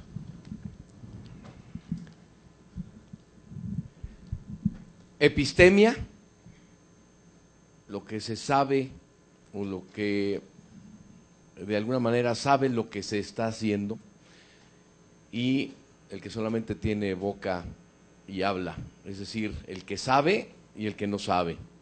La base epistémica que tiene la masonería en el mundo, cuyas bases y sus aristas son lo más importante que tiene el ser humano, que son las más grandes prerrogativas, con la libertad, con sus anclas tal vez como el respeto, que buscan el bien común y que de alguna manera siempre lo han buscado, como hermandad, como el bien social y como todo lo que de alguna manera lo han planteado el día de hoy, busca una sociedad para llevar a buen cabo a sus ciudadanos, a sus seguidores, ya sea de una forma o de otra. Esta base epistémica que ustedes tienen se da con un proceso de conocimiento, el conocimiento máximo, que es el grado 33, que quiere decir que hubo un proceso de conocimiento y de preparación para representar el bien común de una sociedad.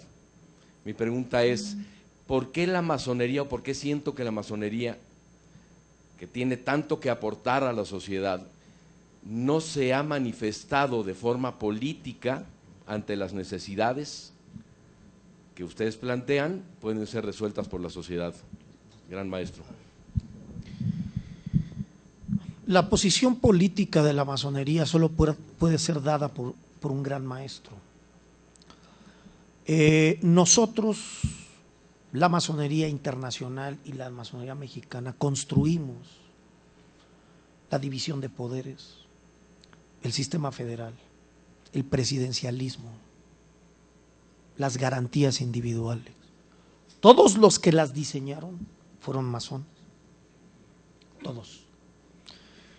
Y la perspectiva en ese contexto es que la masonería tenía que sembrar instituciones, no hombres. Nosotros, y sí lo digo claro, somos herederos de aquellos que lo hicieron. El valor más importante de la masonería es el histórico, desde la perspectiva de la ciencia política. Ninguna institución le ha legado a este país todas esas directrices más que la masonería. Tú puedes compararlo con la otra institución que también legó cuestiones aquí, que es la Iglesia Católica, con la evangelización, con una serie de factores, ¿sí? Sus construcciones, etcétera.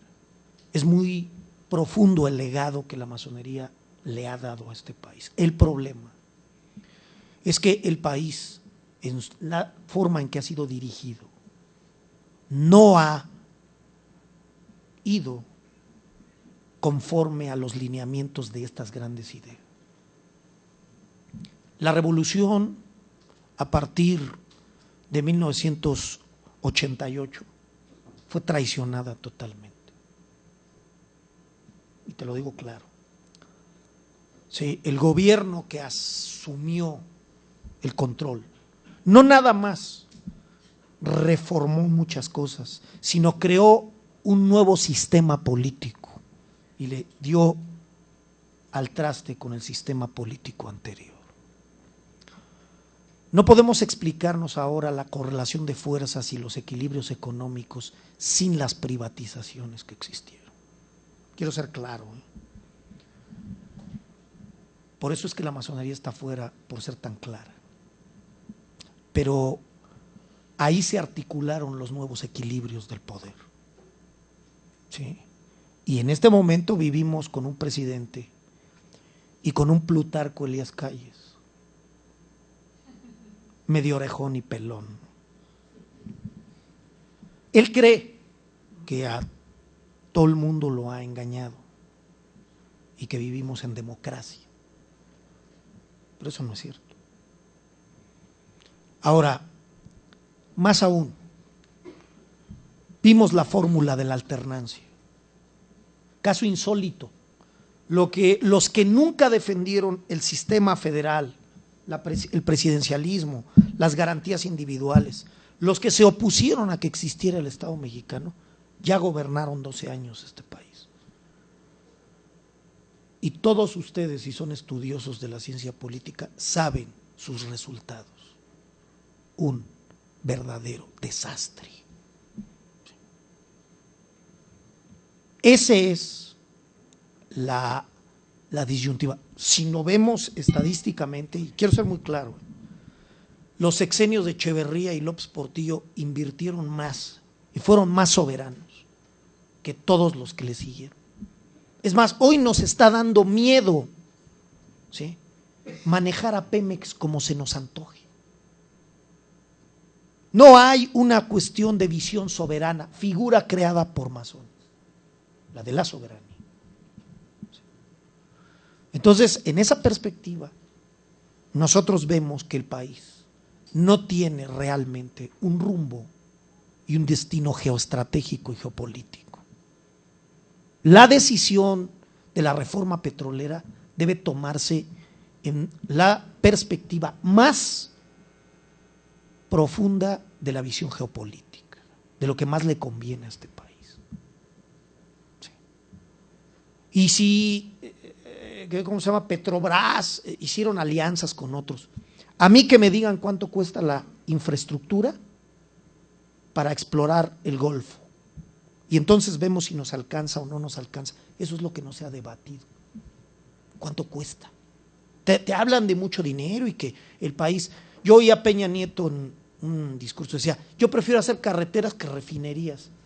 Pues dices, nosotros éramos una potencia petroquímica.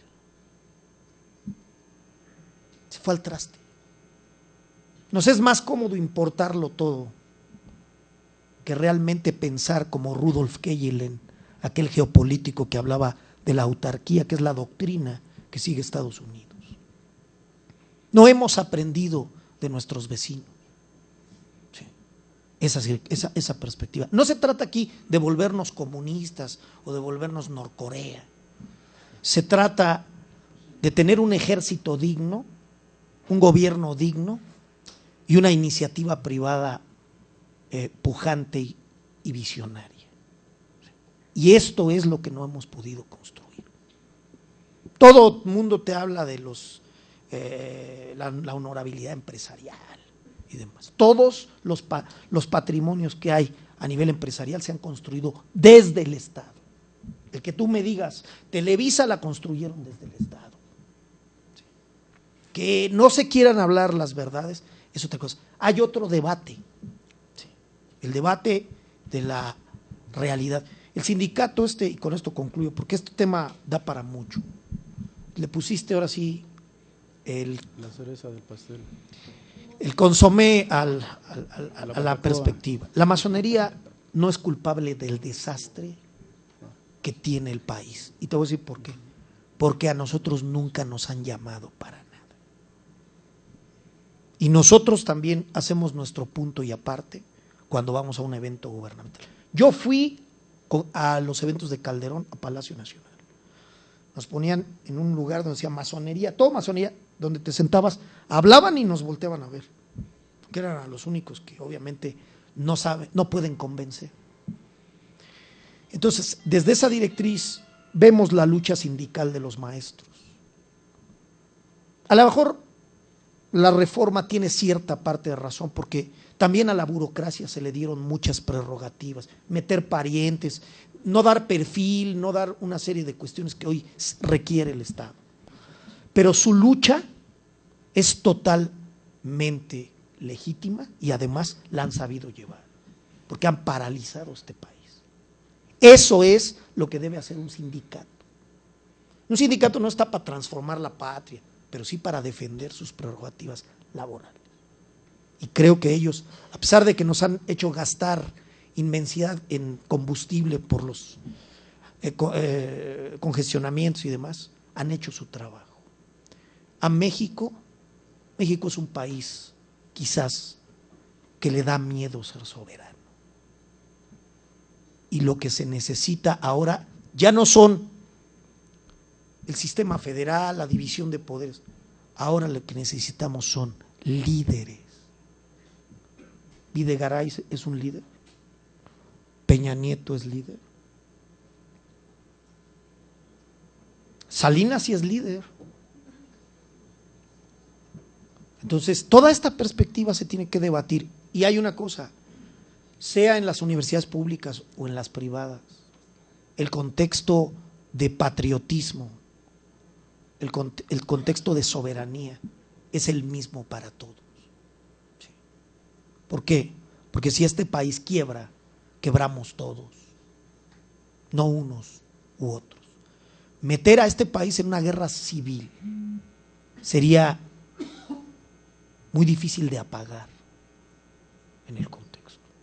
El ejército no puede decir nada, es un ejército institucional.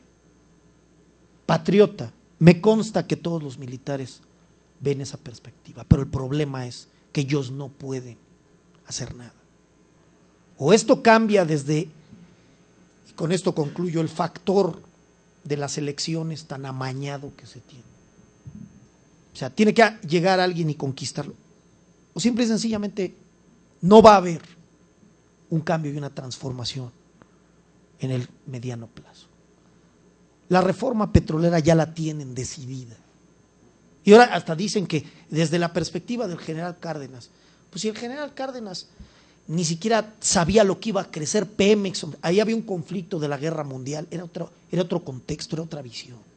Pero con eso le lavan el casco a la gente. Sí. Yo creo que la posición de la masonería es muy clara. Nosotros no estamos de acuerdo con muchas de las reformas que se han manejado. Afortunadamente no somos los culpables. Y el espectro, la luz, pasa sobre todos. Un día va a pasar sobre la masonería y entonces tomaremos las decisiones que a ellos les ha dado miedo tomar. Porque los masones en nuestro método no somos tontos. Y sabemos perfectamente cuál es la lectura del país. Un país sin visión soberana y geopolítica está muerto. Y para allá vamos nosotros. Muchas gracias.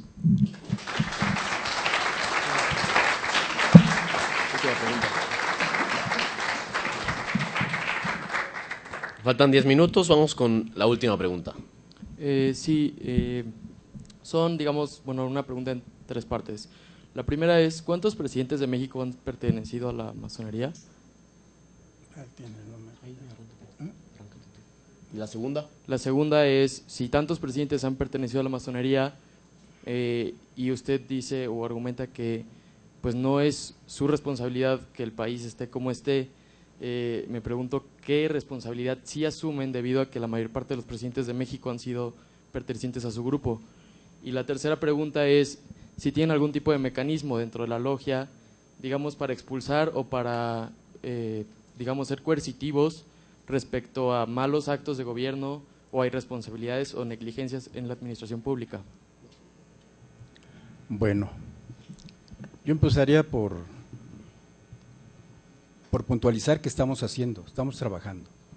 O sea, los liberales, que así nos llamamos cuando trabajamos fuera de las logias, los liberales no podemos ser solamente espectadores de lo que está ocurriendo en el país, pero hay que trabajarlo y lo tenemos que trabajar desde dentro. ¿Para qué nos reunimos los liberales en nuestros talleres? Para formarnos, para trabajar, pero también para diseñar los programas, los proyectos que hagan que nuestro país esté mejor. No podemos negar que la presencia de los liberales en la función pública ha disminuido, porque de lo contrario tendríamos que estar pensando que hay puros traidores entonces de la orden en el Estado, y no. No, son otras corrientes políticas e ideológicas las que gobiernan hoy nuestro país. Y en la historia ha sido claro que así ha sido siempre. Siempre ha sido así. Cuando empieza a haber desviaciones en la forma de gobierno, una vez más entran los liberales a trabajar, no como el llanero solitario que llegan a salvar al pueblo, no, como una consecuencia histórica que se está dando. Hoy nosotros no estamos siendo nada más espectadores, estamos trabajando hacia el interior. Hay cosas que no podemos hablar, pero que las estamos trabajando, y no por darle misterio, sino porque en realidad lo estamos haciendo.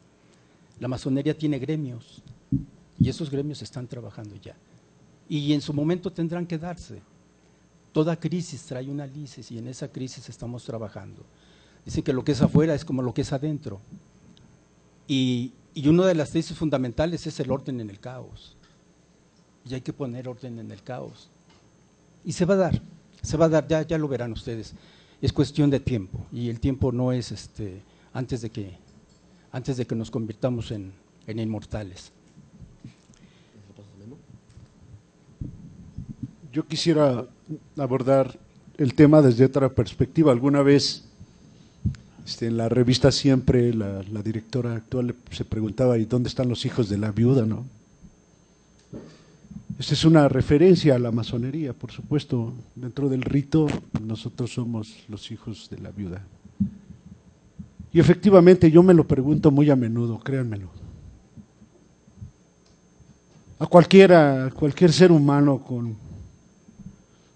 pues decía mi madre, con 2 centímetros de frente, le parte el corazón ver a miles y miles de niños muriendo en México por enfermedades eminentemente curables. Por supuesto que sí. a niños que los ven panzones, pero porque están llenos de parásitos. Gente que no tiene agua para lavarse. Miren, alguna vez di clases en el Instituto Simón Bolívar, por ahí en el periodo del terremoto del 86. Y yo les decía a mis alumnos, oigan, tenemos que participar, tenemos que ayudar, ¿no? Hay esta condición en la colonia San Felipe de Jesús, en el Distrito Federal. Y varios de ellos regresaron y me dijeron, eso que usted dice no existe. Eso que usted dice lo hace para lastimar nuestros sentimientos y que colaboremos. Y entonces tomé como decisión llevarlos para que lo vieran. En una habitación, 15 personas cohabitaban permanentemente, ¿no? Una habitación de 4x5. Esta es la realidad de nuestro país, por supuesto, que nos parte el alma. Nos parte el alma escuchar a 60 millones de mexicanos en extrema pobreza. 110,000 caben en el Estadio Azteca, digo nomás para que tomen la proporción y podamos entender que son 60 millones, ¿no? Y también debemos entender que pues la condición objetiva está dada. Hay hambre en nuestro país, hay miseria. Pero falta la condición subjetiva para que se pueda dar la transformación. Y en esa condición subjetiva es donde nosotros trabajamos permanentemente. Invitamos a ustedes, jóvenes, a la toma de conciencia, a la búsqueda de la verdad. Y llegará el momento en que estas dos condiciones se den. Y entonces el papel y rol de los intelectuales será el de dirigir los movimientos de transformación, como ya lo hicimos alguna vez. Y ahí ustedes jugarán un papel crucial, fundamental. Y esto es lo que nosotros perseguimos, por supuesto, claro que sí. Los momentos se van a dar, los tiempos se van a dar. ¿Que dejamos de participar en política? Por supuesto. Cometimos errores trascendentales. La Iglesia Católica avanzó y hoy ostenta el poder. Vean quién es nuestro señor presidente, cuál es su origen, y verán quién ostenta el poder. Pero por supuesto que lo transformaremos, pero por supuesto que la historia no se detendrá y pondrá a cada quien en el lugar que le corresponde. Es innegable. Por eso la búsqueda de la verdad, por eso la búsqueda del control, del poder sobre uno mismo, es fundamental.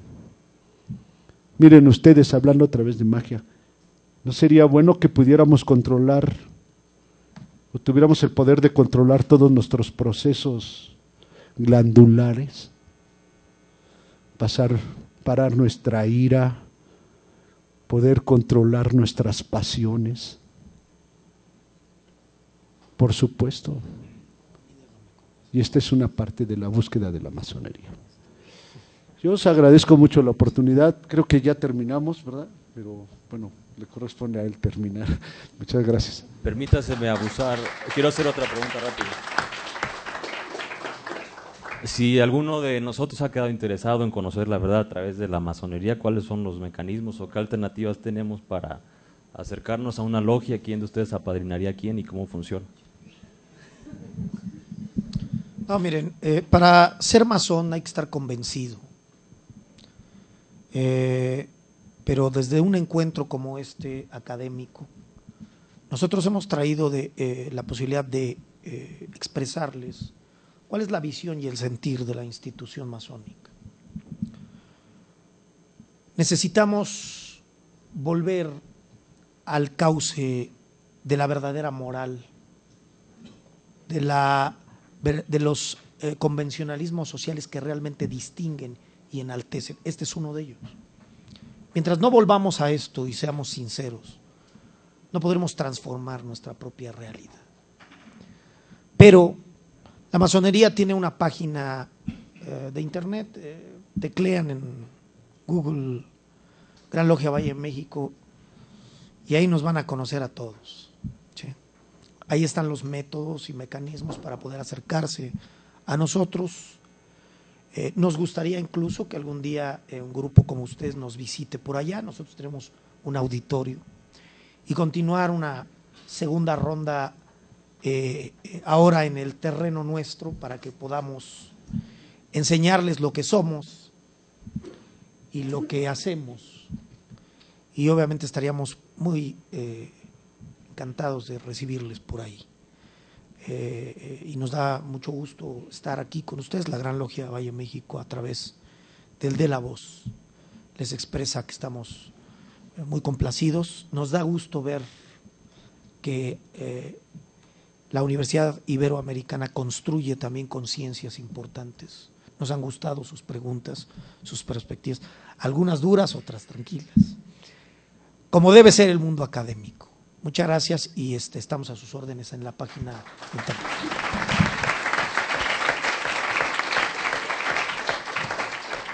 Bueno, fue un banquete filosofal, fue un verdadero agasajo tener a estos tres invitados de honor. Y para concluir, me hizo recapacitar estas conclusiones y efectivamente México, nuestro México, está padeciendo de su peor momento. Son 60 millones de pobres los que habitan en nuestro país. Nuestras mujeres se prostituyen en las calles. Somos el lugar 34 de 34 de la OCDE. Estamos hasta abajo en todos los sentidos. Y tenemos tanta riqueza, tantos recursos humanos, tantas personas tan valiosas, tantas personas que queremos hacer algo por nuestro país. Pero ¿cómo lo hacemos? ¿Cómo lo podemos hacer? Cada quien puede proponer algo. En este caso, mi propuesta, lo que se me ocurre en este momento es formar un nuevo partido político. Un partido en el que no haya vicios, en el que no haya corrupción, en el que finalmente tengamos la esperanza de la juventud. Un partido, sí, masónico, un partido nacional masónico, pero que incluya a las personas que quieren ver a su México mejor, porque podemos hacer las cosas mejor. Se pueden hacer mejor las cosas. La política, la masonería es el arte real de maximizar los valores y las virtudes humanas. Es la magia, el poder y el deseo de transformarnos a nosotros mismos para entonces transformar al mundo. Yo soy Mauricio Forzán, el director del Comité Javier Clavijero. Esta fue la conferencia Masonería, Poder y Política. Les agradecemos mucho su visita. Estamos en contacto para lo demás.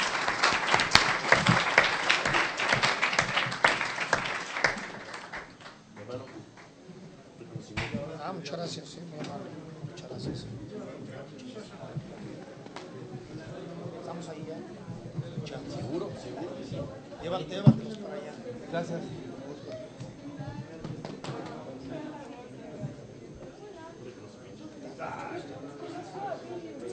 Sí, como no, Wilhelm, cómo no. Él es el gran canciller que lleva la cuestión internacional. Sí, estamos con gusto. Sí, claro. Hasta luego. Gracias. Muchas gracias. Maestro.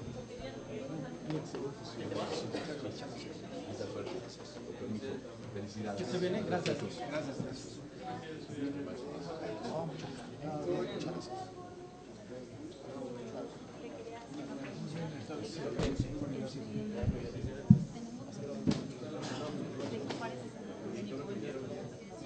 Sí. ¿Él debió de haber qué? Perdonado más y otros masones que no quedan por el bien de toda la nación. Tenía esa duda. Bueno, a Maximiliano se le siguió un proceso y Juárez le nombró a su abogado defensor. Fue el mejor abogado del país, el que defendió a Maximiliano de Pero obviamente la sentencia fue clara. muere con los mismos generales. En Sádica, ¿no? Sádica 75, allá por Juárez no transgrede las cuestiones masónicas, porque la masonería no se antepone al deber nacional.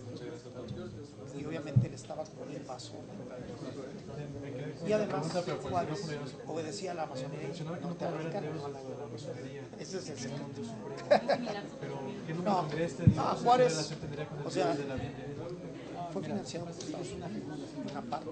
O sea, no se sabe, pero quien ayudó al Juárez. Si no es una manera de etcétera, que hacen aquí con los vámonos. ¿Qué tal? Sí, porque no, pues aquí estamos. No, hombre, que no. Gracias por la conferencia. es que creer en el mismo y todo esto y entender que pues, nosotros decimos Muy bonito. Vayan, no se me vayan. Una agenda. Gracias. Mucho gusto. Que les vaya muy bien. Pero entonces no creen nadie que realmente existe. No, sí, Facebook. Mi querido maestro Mejía. ¿Traes carro? Sí. Pasen buenas tardes. Pensé que todos serían como el mismo personaje. No, es que es una mala ya la religiosidad es el terreno, ¿no? Se puede haber un comunista,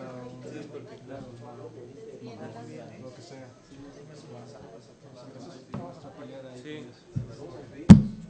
Por eso es que ¿qué tal?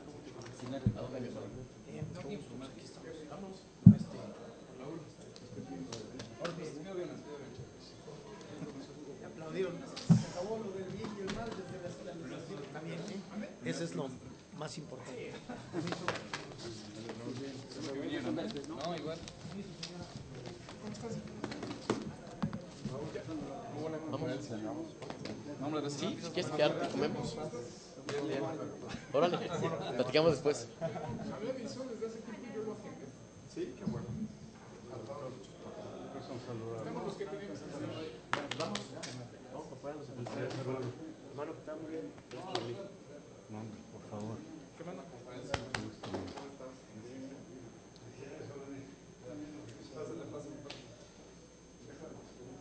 Saurito.